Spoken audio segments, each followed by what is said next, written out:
Che cosa si prova? Che cosa si sente ad essere in ipnosi? Tu non hai idea di quante volte mi è stata fatta questa domanda. Sai, vorrei provare a fare ipnosi, chissà che cosa si sente, ma che cosa si sente quando sei in ipnosi? È una domanda che gli ipnotisti usualmente utilizzano in due modi. Uno è, bene, vuoi sapere che cosa si sente a fare ipnosi? Vieni e facciamo ipnosi. E quindi ho un modo abbastanza business oriented di intraprendere la risposta a questa domanda. L'altro atteggiamento che si ha nei confronti di questa domanda è: oddio, un'altra volta. Ecco l'ennesima persona che mi chiede cosa si sente e cosa si prova in ipnosi. E ti puoi immaginare, ti trovi lì a spiegare e le persone in realtà non vogliono troppe parole, vogliono dei fatti, vogliono qualcosa che vogliono sentire. E allora oggi ti dico qualche punto sul quale riflettere, sul quale puoi cominciare a dedicare un po' dei tuoi pensieri, così che se trovi un ipnotista, diciamo così, per la strada, non gli chiedi che cosa si sente o che cosa si prova a essere sottoposti ad un'ipnosi, ma cominci a riflettere su domande che magari sono più opportune in quell'occasione. Allora, al numero 1, dobbiamo tener conto che c'è una regola in ipnosi che dice: più cerchi di sentire, più cerchi di controllare, più cerchi di capire che cosa sta accadendo e meno vai in uno stato di trance. E questo significa che più cerchi di comprendere che cosa sta accadendo, meno riesci a far accadere quel qualcosa che si suppone dovrebbe accadere. Ma che cos'è quella cosa che dovrebbe accadere? Ebbene, questo è il punto numero 2. Quindi, punto numero 2. In ipnosi non si sente nulla, assolutamente nulla, ok? Questa è la risposta facile. Non è una droga che senti o che vedi delle allucinazioni in particolare o che senti delle sensazioni particolari nel tuo corpo. Se sei uno di quei fattoni di esperienze forti che hanno bisogno di quel tipo di adrenalina e vai da un ipnotista e fai un'ipnosi, potresti rimanere deluso, perché in ipnosi non si sente nulla e tra poco capirai anche perché. Ma parlando di delusioni, se parti prevenuto al terzo punto, se hai delle convinzioni forti, già pensi di aver strutturato la tua idea di ipnosi e non ascolti l'ipnotista che cosa ha da dirti, molto probabilmente cadrai in una piccola delusione, perché magari ti aspetti che l'ipnotista dica delle cose in particolare e tu da dentro... No, non è così.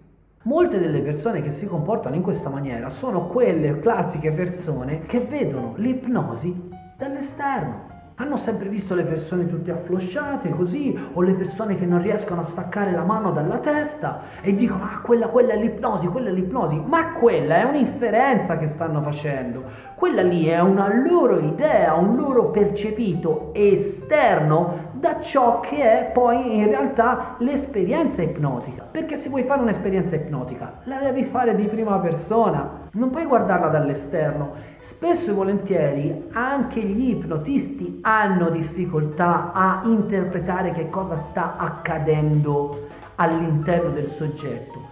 In quel momento è nata l'esigenza di creare quello che si chiama poi ipnosi dinamica, non l'ipnosi benemelliana, l'ipnosi dinamica vera. Ovvero qual è? È quella in cui l'ipnotista chiede che cosa sta accadendo al soggetto, perché se il soggetto non te lo dice, tu da fuori non ti puoi fare un'immagine strutturata, un'idea strutturata, perché non lo sai che cosa sta vivendo lui. Il terzo consiglio in realtà si basa su questo, la terza idea su cui riflettere. Se vai a fare una sessione di ipnosi, ascolta quel benedetto ipnotista, fatti spiegare tutto il processo, che cosa accadrà e cerca di vivertelo con naturalezza, senza aspettarti niente, semplicemente vivilo.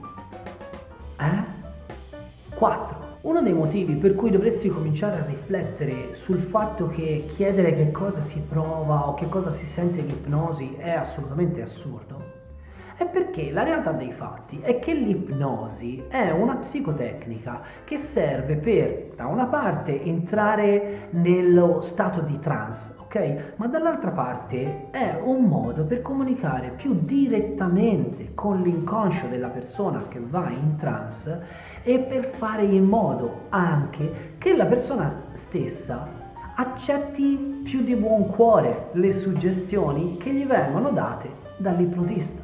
Quindi tutti quei famosi riferimenti al suggerimento, al suggerire, al suggestionare, quando si è in ipnosi tendono ad avere, tra virgolette, sapete che non mi piace questo termine, meno resistenze, e quindi c'è un colloquio, un dialogo molto migliore, ok? Con l'inconscio della persona che è in ipnosi. 5. Una cosa importante comunque da tenere presente è che lo stato di trance è uno stato naturale. Pensa, è così naturale che quando tu sei in trance non te ne accorgi nemmeno, tanto che è naturale. Alcune persone vanno in trance, poi quando è finito il pacchetto ipnotico, diciamo, e l'ipnotista dice ok, adesso conterò fino a 3, quando avrò detto 3 i tuoi occhi saranno aperti e tu ti sentirai meravigliosamente e sarai centrato. Alcune persone dicono all'ipnotista: ma io non ero in ipnosi. Io non ero in ipnosi perché potevo sentire la tua voce, potevo in qualunque momento decidere di aprire gli occhi o di muovere il mio corpo, sentivo i rumori della stanza. Beh, sai che cosa c'è? Non sei morto. Certo che senti le voci, se ci sono delle voci fuori nell'ambiente o nella strada, certo che senti passare le macchine, certo che senti la voce dell'ipnotista, ok? E senti il tuo corpo. Certo, ci sono impianti ipnotici più o meno, altra parentesi, non mi piace questa parola, ma utilizziamola oggi per capirsi, ci sono impianti più o meno profondi e quindi ci sono delle tecniche ipnotiche nelle quali poi a un certo punto perdiamo un attimo il senso del nostro corpo. Ma non è che se noi in un momento decidiamo di ma ce l'ho il ginocchio, fammi vedere e lo muoviamo, ok? Lo possiamo muovere.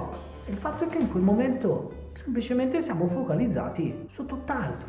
E la mia domanda per farti un po' riflettere su questo argomento è: ma tu come ti senti quando sei assorto nei tuoi pensieri? Pensaci per un attimo, come ti senti quando sei assorto nei tuoi pensieri? Vedi, se sei focalizzato sui tuoi pensieri, non ti chiedi come ti senti, perché altrimenti non sei focalizzato sui tuoi pensieri. E qui torniamo al punto numero 1. Più cerchi di controllare, sentire, capire, meno vai in trance. Quindi andare in trance da un certo punto di vista ci insegna un po' a fidarci di noi, a lasciarci andare e seguire la corrente, il flusso dei famosi suggerimenti e delle suggestioni dell'ipnotista. E allora siamo arrivati quasi in fondo. 6° punto su cui voglio farti riflettere è il seguente. In realtà non ha proprio senso chiedere a un ipnotista di provare cosa si sente in ipnosi o provare a fare un'ipnosi, perché quella roba lì l'hai già vissuta migliaia di volte nella tua vita. Ti è bastato metterti davanti alla televisione e guardare un film. Se senti che quel film ti appassiona, ti emoziona, ti fa battere il cuore, vuol dire che sei andato in un leggero stato di trance e le suggestioni di quel film cominciano ad essere accettate dal tuo inconscio, per cui risponde alle varie suggestioni. Quindi la vera domanda è la seguente: sei pronto ad investire energie e tempo per ottenere i risultati che tu desideri attraverso un processo ipnotico? Questa è una domanda che potresti farti. Ok, siamo arrivati in fondo, ma prima di salutarti voglio che tu tenga presente che molti dei miei clienti vanno in trance con gli occhi ben aperti e una delle mie particolarità è riuscire a dialogare e tenere in ballo sia la mente conscia sia la mente inconscia. Una delle particolarità di ipnosi naturale è proprio quella di innalzare il livello di consapevolezza, perché se non sei consapevole di ciò che sta accadendo non te ne accorgi nemmeno.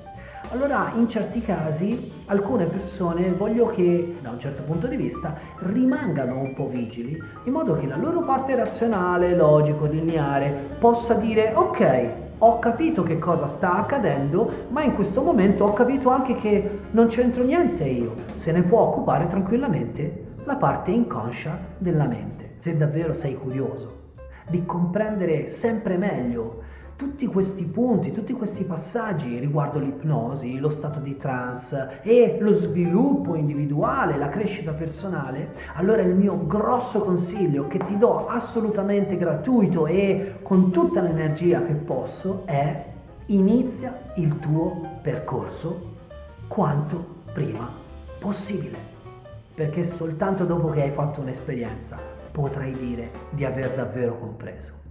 Ecco, adesso noi siamo arrivati in fondo, io ti ringrazio per avermi ascoltato fino a qui, ti auguro una buona serata e ci vediamo al prossimo video.